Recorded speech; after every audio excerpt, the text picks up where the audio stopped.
Welcome to Not Milk Never Milk. Subscribe if you're lactose intolerant. In this video, I will explain how to use Vaseline Gluta Hya night cream. First, always begin with a clean face. Make sure your skin is completely dry after cleansing to allow the cream to absorb effectively. Then, take just a small, pea-sized amount of the cream onto your fingertips. This ensures you use just enough without over-applying.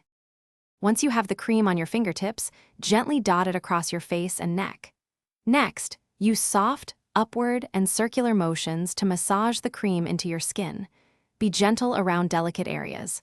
The goal is to ensure even coverage. Let the cream work its magic overnight as it absorbs while you sleep.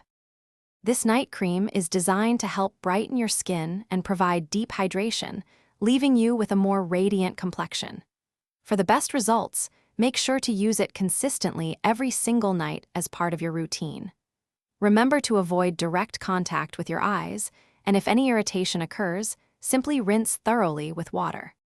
To fully integrate this into your regimen, apply the Vaseline Gluta Hya night cream as the very last step in your evening skincare routine. Consistent application will help you achieve a radiant, even-toned complexion over time. And speaking of good habits, staying hydrated is also key for healthy skin. You can check the description for a link to the Owala water bottle and other great deals. Thanks for watching. If this was helpful, leave a like and consider subscribing. See you next time.